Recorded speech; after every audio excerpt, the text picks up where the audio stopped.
компани төлөөсөн байна уу? Таабо гэдэг нь аль нь вэ? Хэн билээ? Ишиг мөх. Ишиг мөх. За. Танаа захирал яасан? Манай захирал болохоор тийш гадагшаал. Яг үнэхээр гадагшаа явж байгаа тий. Хэн билээ та? Экогийн захирал зөвхт. Эко гэдэг нь манай энэ сүүлд гарч ирээд байгаа эко байк гэдэг нэг цэнхэр өнгөтэй мөн үү? Ногоон нь. Өөр компаниас төлөөлөл байхгүй юу? Жэтэс хүн байхгүй юу? За явах үед л эшиг. Яг өнөөдөр бол Улаанбаатар хотод нийтдээ биднэрт ингээд 200 км дугуун замаар явах юм бололцоотой юм замтай. За дээр нь энэ жил бид нар нэг 30 км-ийг нэмж хийж байна. Цаашид бид нар одоо иргэдэд дугуугаар зорчих боломжтой юм зам талбай бүгдийн жил болго ингэж бүр илүү нэмж ингэж ажиллана. Ийм л бодлоготой, ийм л зорилготой.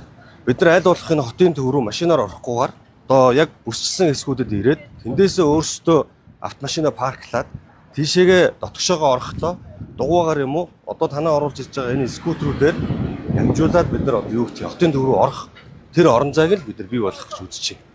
За тэгтэл асуудлууд байна. Нараа ингээд явган хүний зам дээр ингээд дураараа авчираад тавьчихна.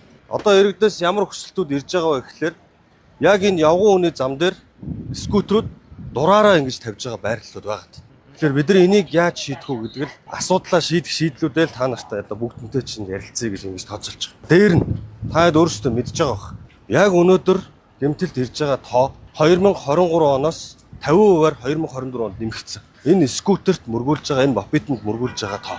Тэгвэл яг эхний хагас жилийн байдлаар өнгөрсөн жилийн одоо бүтэн 1 жилийн хэмжээтэй ижилхэн дүүцгүүц хэмжээний хүүхдүүд, настай хүмүүс бүгд мөргүүлсэн. Тэр энэ асуудал мөн үгүй мөн. Одоо энийг бид нар яаж ярих гэж байгаа вэ гэхээр өнөөдөр яг энэ хувийн хвшил ирсэн байгаа дээр яг та нар энийг асуудал гэж харж байгаа юу? Харж байгаа гэвэл яаж шийдье гэж шийдлийг харж байгаа вэ гэдэг ийм л үндсэг байна.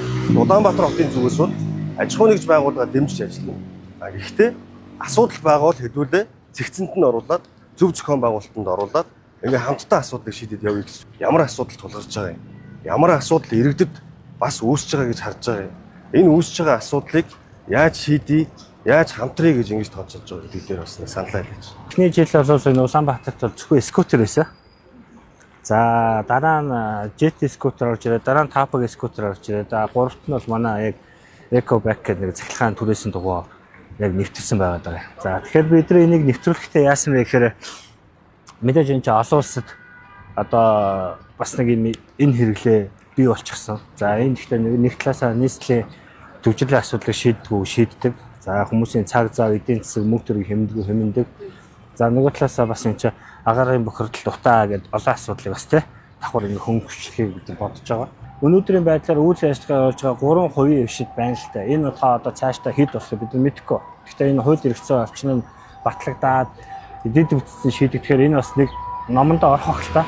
Хамгийн ихний том асуудал бол энэ хатуу хүчилтээр дэд бүтцийн яг зориултын зорчих хэсэг асуудал байгаа байхгүй юу? Тэгэхээр өнөөдөр төр нийслэл энэ төрлийн тээврийн хэрэгсэл нэг төрөөс байна. Хоёрт энэ төрлийн хувийн хүмүүсийн өөрийнх нь хэрэглээний тээврийн хэрэгсэл. Тэгвэл нийслэлд ямар асуудал үүсэж байгааг бол зуны 3-4 сард энэ төрлийн тээврийн хэрэгслийн зориултын замтаа болох асуудал угаасаа цаанаасаа ингээ хоёр талаас үүсчихэж байгаа. Бага боломжийнхоо өрөөнд зам засварынхаа ажлыг түүхэнд байхгүйгээр анх удаага хийж. Энэ жил бид нар бол 101 км автозам засварж байгаагаас зөвхөн зам засварын буюу хуучин тавьсан замуудыг нөхөж шинээр тавьж байгаа зам гэтэл 75 км.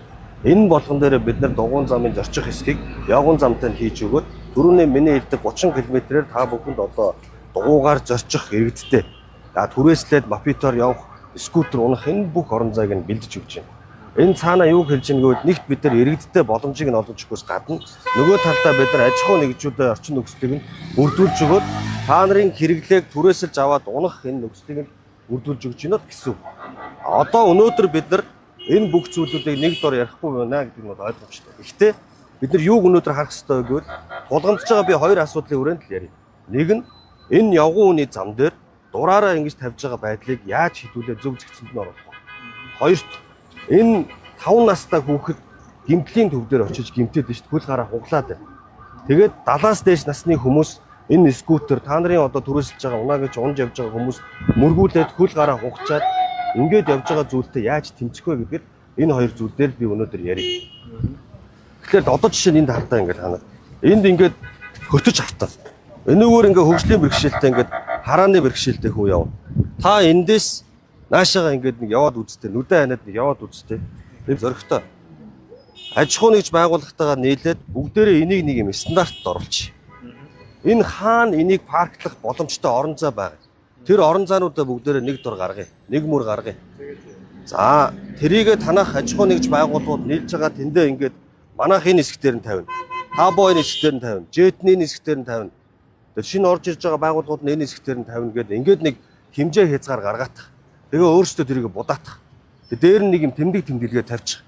Эргэд тэнд чинь ингээд скутерээ түрээссэн бол энд авиж тавих юм байна гэдэг энэ тэмдэглэгээнүүдийг танах хийгээд өгөөч гэж байгаа. Тэгээ энэ ажлыг манай энэ замын хөгжлийн удирдлагын төвтэй хамтраад танаа 7 хоногийн дотор бэлэн болгоод ингээд 7 хоногийн дараанаас эхлээд тэр байрлалуудаа скутерүүдээ зогсоодог, тэр байрлалаасаа түрээсээр аваа явдаг энэ орон зайг нь бид нар бүгдээрээ бүтүүлж өгөх ёстой болчихсон. Энийг хийж болох уу? За тэгвэл одоо дараа одоо хараа 7 хоногийн би хугацаа өгье. 7 хоногийн хугацаанд дотор энэ аж ахуй нэгж байгууллагуудын удирдлагууд нь өөрсдөө сууж агаад тэгээд миний саяны хэлдэг бүх байршлуудыг гаргах. Боломжтой бүх байршлууд. Тэгээд тэр байршлууд дээр л та нар түрээслэх орон зайг нь бий болгох. Машинуудын парклдаг шиг энэ скутернуудыг паркл. Тэгээд эргээд тэндээс очиод түрээслээд аваа гардаг. Авч гарчаад уцаад яг нэг тийм ижил байршил дээр нь аваачиж скутерээ тавьжээж тэр нь одоо юу гэдгийг акцепт хийгээд ингээд үлддэг байх энэ орон зайг нь та нар техник технологийн хувьд хөрөнгө оруулалт бүтээн байгуулалтын хувьд танах хамтраа гэж. За хоёрт бидний өнөөдөр ярих ёстой гол зүйл бол би түрүү хэллээ шүү дээ. Замын төгжрэлд нөлөөлж байгааг гэвэл тодорхой хэмжээнд нөлөөлж байгаа. Өнөөдөр зочдын тоогоороо 4,000-аас 5,000 скутер түрээсэлж байна гэдэг бид нар албан бус мэдээ авсан. Тэгээ энэ бол замын төгжрөлийн нөлөөлж байгаа нөлөөлөлт бол 0.8% бид нар бас нөлөө үзүүлж байна гэж харж байгаа. Гисэн хэдий боловч хамгийн гол нь эн чинь анх бид нар энэ скутерийг ингээд орж ирэхэд баг дүүргүүд гуйдаг байсан шүү дээ. Манай дүүргөлөө бүсчлээд өгөөч ээ гэдэг. Тэгтэл өнөөдөр энийг ингээ хүн болгон унаа гэж ингэж хүсдэг байсан бол өнөөдөр энэ болгоноос одоо ингэ айдаг болж байгаа. Хизээ намайг ирээд мөрөгчих бол доо. Хизээ миний хүүхдийг ирээд мөрөгчих бол хүүе яасан амар хурдан явд юм бэ л гэж байгаа шүү дээ. Тэр энэ километрийн хязгаарлалтанд нь хэдүүлээ бас нэг зохицуулт хийхгүй бол хідэн хүүхэд бид нар хөл гараа хугачхыг хүлээж шийдвэр гаргахыг хүлээх юм. Иргэд бол хүсэж байгаа зүйл энийг зөв зэгцтэй энэ замаар нь явуулаад өгөөч. Явж байгаа хүн ирээд нэг хүүхэд мөрөгчгүй байх төвшний хурдтай болгож өгөөч л гэж байгаа. Тэр нь тодорхой бүсчлэлд бид нар 8-аас 10 км цагийн хурдтай болгох юм уу? Эсвэл өөр зохион байгуулалт оруулах юм уу? Аль эсвэл бүр ингээд бүсчлээд тодорхой бүсчлэл гаргаж байгаа тийшээгээ скутерүүдэд оруулахгүй байх ёстой юм. Энэ бүх шийдлүүдэд та нар ингээд тал талаас нь хараад би яагаад аж ахуй нэгжүүдийг оруулаад байна гэвэл аж ахуй нэгж байгууллагууд өөрсдөө саналаа хэлээч. Бид нар нэгтгэлийн шийдвэр гаргахгүй. Та нар хамтарч ажиллаач. Тэгжээж би сандаа чинь нэгтгэж эцсийн шийд гаргая. Бүгдээрээ харилцан тохирцоо. Эргэн талдаа ээлтэй Улаанбаатар хот байхын төлөө яв.